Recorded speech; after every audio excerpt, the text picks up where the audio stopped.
everybody, and welcome to our first race review of the 2025 British Touring Car season. Apologies for the mouthful there. With me is my good friend, as always, Ben. Say hello. Hello! And we're going to be talking about all of the action and driving and everything else at the season opener at Donington Park. Now, it's nice, I think Ben will probably agree with me here, that it's nice to have British Touring Cars back, because that 6-month off-season is way too long. Something which I think a lot of people can agree with. We'll kind of jump into it a bit quick, but before we do that, just want to mention, as we have done for the last couple of years, we have a 2025 season playlist. You can find all the videos there down below, and I'm also going to link ITV Sports link for the races themselves. If you want to actually watch them to see what we're talking about, I'll put that in the description as well, and I'll do that as we go through the season as well, providing ITV keeps up their end of the bargain. Now, one of the main things to mention, apologies for the beep there, is the fact that we did have a lot of action. However, one of the things that I'll just get out straight away was that we had a fair few tyre punches. This didn't just happen in the BTCC, obviously it was noticeable there. But it was quite noticeable in the minis. Further down, we had, I think, no more than 7 or 8 punches during a certain mini race, and the soft tyres seem to be a bit too soft. Now, I'll be honest, if that's the way Toka's going with trying to spice things up approach, then obviously it's not their intention, I know, but if that is how they're supposedly doing it without actually saying they are, it's not exactly a great look, and really is going to damage the sport rather than make it better when you can just pop someone's tyre at the flick of a hat, drop of a hat. Anyway, moving into the first qualifying session of the year, we've got qualifying, so eliminations. It had its same elimination thing as last year. It was Group 1, Group 2, so the odds and evens, and then we had a group of 12, then it was the Fast 6, and then you had the Fast 6 shootout. So in qualifying, we saw in the Group 1, we saw eliminations of Shedden, Morgan, Smiley, Crees, Jelly, and Patterson. They were the first drivers to get knocked out, first group. In Group 2, we saw eliminations of Osborne, Dorlin, DeLeon, Moffat, Hall, and Hamilton. Part 2, so qualifying 2, the top 12, saw Lloyd, Doble, Aaron Taylor-Smith, Josh Cook, Jake Hill, and Charles Rainford go from the pack. This was an interesting segment for Camish because he had no more than 3 laps disallowed track limit, so how the hell he actually got into the last part is anyone's guess. And to be honest, I felt really bad for the guy. He was very unlucky. But then when we got to the Fast 6 shootout, it was going to be interesting to see who was going to be on pole. Was it Sutton? Was it Ingram? Was it somebody else? And surprisingly enough, the one who was the unluckiest was the guy who got pole. Dan Camish managed to get pole from Sutton and Ingram. Camish doing a 1 minute 7.659 with Sutton and Ingram less than 0.03 of a second back from Camish. So jumping into race 1, we saw that at the start there was a great start by Ash Sutton to jump Camish into turn 1 to take the lead as he did a switchback move. We saw that there was a 10-second penalty given to Ronan Pearson due to a false start that was given on lap 2. Osborne collided with Lloyd and Shedden at the final chicane on lap 3, which sent Lloyd and Shedden down the order. Lap 4 saw reigning champion Jake Hill get taken by Cook, who looked like a man on a mission during this race. Lap 6 saw a gaggle of cars who were all fighting for position, with the likes of some of the new guys such as Max Hall and James Dorlin in that mix, fighting against the old guns such as Shedden and Moffat as well, which was great to see. The same lap also saw Adam Morgan take on Dan Lloyd, come out ahead for 16th place. 2 laps later, on lap 8, we saw Aaron Taylor-Smith have problems with his car at the front, and saw Aaron Taylor-Smith have problems with his car, and up at the front, we saw Ingram finally get past Camish for 2nd place. Stephen Jelly then went off the road with the puncher, and at the end of this same lap, Aaron Taylor-Smith came in to retire the car because of the fact that on the back straight he was slowing down to a crawl, and cars were just taking him left, right, and centre.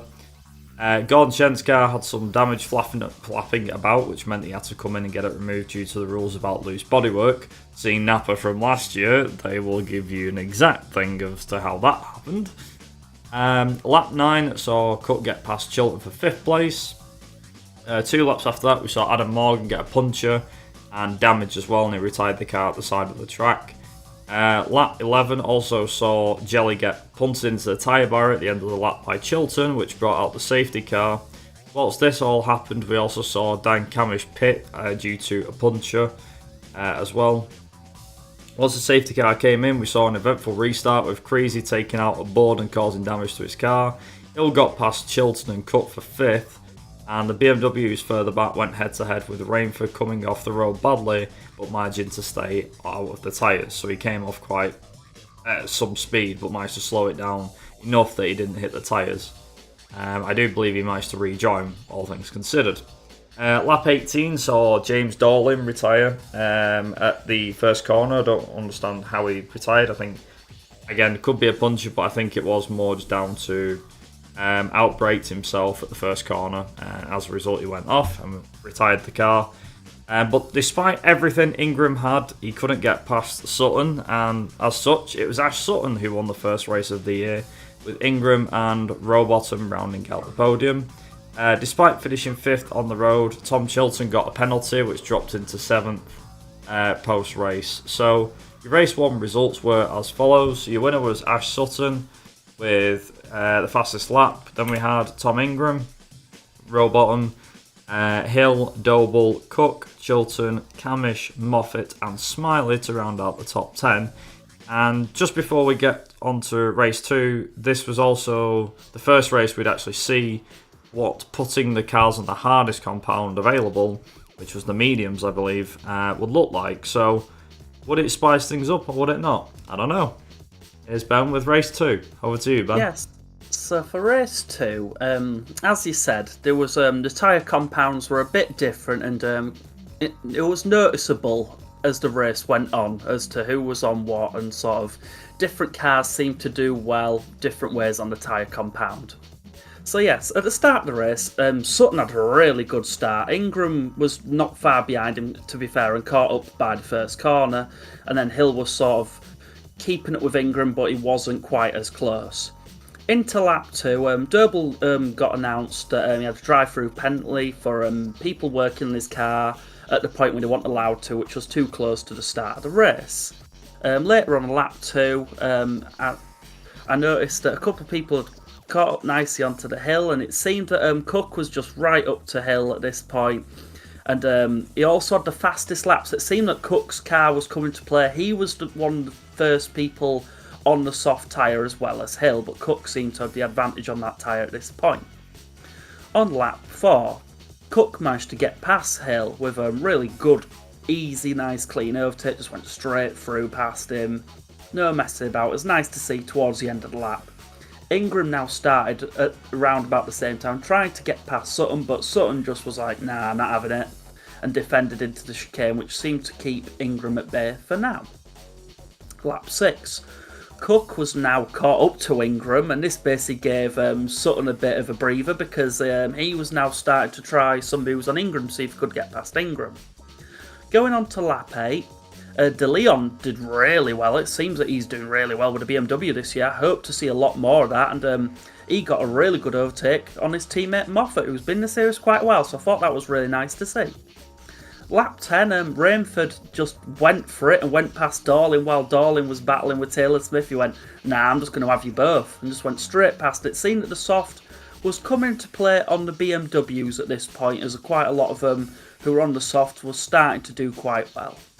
Lap 11, Max Hall and Shedden, they've been having a battle off and on all race, and Max Hall decided he's just going to throw it past Shedden, and he went straight past him. On to lap 12, Cook's tyre now popped. As you said before, this is a recurring thing for this weekend. The softs were very soft, and due to avoiding him, Cook, Rainford came off the track. Cook managed to get in the pits at the end of the lap. Lap 14, you notice Rainford's parked his car at the side of the circuit and is out of the race. Lap 15, Shedden is back ahead of Hall. It decides this time in the battle, he knew what he's doing. He just managed to get past him. Lap 16, Smiley got past De Leon and Patterson on the first corner. He just went for it and just dived straight through. On lap 17, Camish managed to catch up and get cleanly past Hill using the boost. At this point, his car was starting to come into play, but a bit too late towards the end of the race.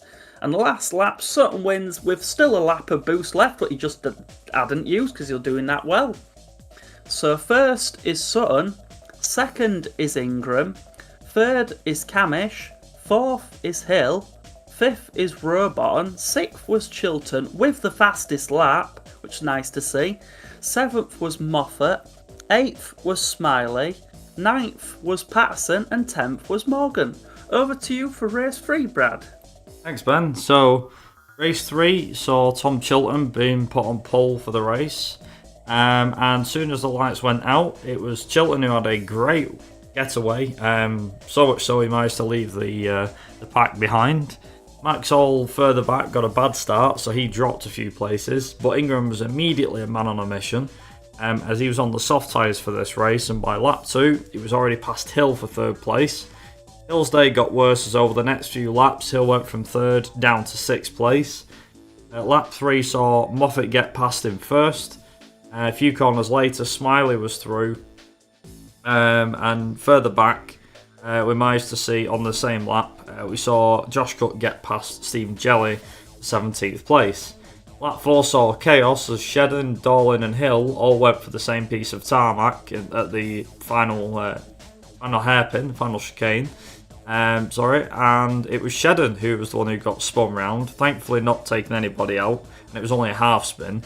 And everyone managed to avoid him, so the cars went everywhere. Luckily, no one crashed into him, and everything was all good. Up at the front, it was Ingram who passed Robot for second, and was now catching up to his teammate Tom Chilton. Charles Rainford was getting slammed from side to side. In the space of a few corners, we saw Jelly, Pearson, Rainford himself, Max Hall, and Creasy all smashing and bashing each other around for position. Lap 10. So Morgan get past Moffat for 6th place. Moffat then got pushed down to 8th place by Smiley on lap 14. Sticking with lap 14, we saw Morgan get past Robot for 5th place, and also further back, Doble knocked Moffat back into 9th place. Smiley and Doble went head to head for 7th place, with Smiley staying ahead of Doble, for the time being at least. And that was about it in terms of race 3. Sutton did try to hunt down Ingram. He managed to not get past him. He did try on the last lap to get around the outside, but Ingram held a very firm stance on holding off Sutton, just as Sutton had done to him in the previous 2 races. But ahead of them two both, there was no one who could stop Tom Chilton winning at the front, as he cruised to a comfortable victory ahead of obviously Tom Ingram and Ash Sutton to round out the podium. So your final race results are looking like this. Tom Chilton was your winner with the fastest lap, with Tom Ingram and Ash Sutton round out the podium. Dan Camish was 4th ahead of Adam Morgan, Dan Rowbottom, Mikey Doble, Chris Smiley, Aidan Moffat 9th, and Jake Hill to round out the top 10. So, after 3 races at Donington, here's how the top 10 look for the driver's standings. Ash Sutton leads the way by 7 points from Ingram. Tom Chilton's only a few points behind him, with Dan Camish not too far behind him. Then we had Dan Rowbottom, only a point behind Camish, so the 2 Dans together in the championship. Then we had Jake Hill, Aidan Moffat, Chris Smiley, Mikey Doble, and Adam Morgan to round out the top 10. So after this first weekend, Ben, who would you say put on the best show? Who impressed you the most? Who's your winner? I don't know if I'd say a winner, but I really was happy to see that De Leon seems to be doing a lot better this year in the BMW, really. I'm hoping to see a lot more of that. Chilton did insanely well, obviously, like race 2, fastest lap. Then race 3, obviously, there you go, taking it. So, there were the 2 that, came out to me. There's obviously the obvious ones of Sutton, who did really well. Ingram didn't do too bad off the weekend. I'd say Hill didn't do the best, but he still was consistently enough there. So yeah, I'd say definitely De Leon was my main one for the weekend. Surprisingly for me, I mean, I could probably agree with Ash Sutton, obviously, just because of the fact of he waited so long for a win last year and then he got one, and now he's got two at the first attempt. I was expecting Ingram to win race 2, to be honest, and race 3 was a bit of a toss-up between Chilton and Ingram. Given the teammates, I was thinking, oh, well, Ingram's not won a race, maybe they do team strategy, but they hadn't done. Napa obviously did with Rowbottom and Sutton, to keep Sutton in the championship fight, I believe. And I know it's early days as well, and I know people are going to be like, it's another 2023, but I personally don't believe that yet. Personally, I would say wait till probably after, like the ninth round, maybe? I always say around Croft. I'd probably go with more like halfway through the season, just because it's like you start to see the sort of pattern form. It's not a pattern, but it's sort of a pattern. I always usually say Croft is the go-to weekend. At that point, you can judge. If you include Croft and all the weekends before, it can see where it might be going. I'm hoping like Cook and that car might do a lot well, like going into Croft. I'm hoping he's in the top 5, if not top 3. That could spice up things a bit. Yeah. So I'd say Croft is where people need to keep an eye out on what's going on then. I think aside from Sutton winning 2 races and Chilton doing well, I think Ingram didn't do as well as I thought he would have done.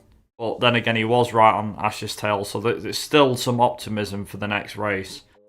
I do think that despite the bad showing of the BMWs, that I think Rainford, Max Hall, especially giving it to bloody Shedden, was really good to see.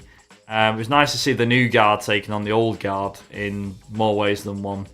But for me, I think two particular people, if I gloss away from the front runners, that I thought did actually well for themselves, and I'm glad they did well, was Chris Smiley and Adam Morgan. Now, granted, they're only 8th and 10th in the championship, but then again, it's after 3 races. It's not like after 20 races. So I think that Morgan's not been looking the best in recent years, and I think Smiley didn't look great last year. He had a few good moments, but I think there was a lot of bad times just because of the car mainly. He was being hampered by it. I think he really showed some good pace in the Hyundai, because it's a car he's very familiar with, as we know. And I think Adam Morgan took to the Hyundai really well, which begs the question about the team's championship. It's actually neck and neck between Team Virtue and Napa, for those that don't know. But whether it'll stay like that, we don't know. And if Morgan and Smiley, I mean, I know Smiley's restart, but if Morgan's as quick as he was this weekend, then I can actually see Virtue winning ahead of Napa, and Napa will have to step their game up. Not just Camish, but Robo and definitely Osborne at some point. But, it's like, I don't know, at the moment it looks like, it's advantage Napa, but it's not. I don't think it is. I think even Ingram put it closely, which was, it's just so much. They're so close together, the cars. You just can't pick a favourite. You just don't know who's going to win. I think it is going to be a hard fight between Hyundai and Ford this year. I think BMW's not in it yet. Maybe they'll get better as the season goes on. Maybe Brands Hatch will be a complete 180 and they'll win just like they did last year. But yeah, I don't know. We'll see where things go. And on that note, we're going to wrap this up here. And we'll throw it over to you guys. What did you make of the racing at Donington Park National? Did you like it? Did you not? Let us know down in the comments. As always, many thanks for your continued support on the channel, and for any comments or likes that we receive. It's much appreciated. Obviously, we're just doing this for a bit of fun, and hopefully you guys are alright with us yapping about touring cars for 15-20 minutes. But yeah, just let us know down in the comments what you think of it, and until next time, we'll see you for the next round of the championship. I believe is at Brands Hatch. So until then, thanks very much for watching. Have a good evening wherever you are in the world, and yeah, ta-ra. Bye.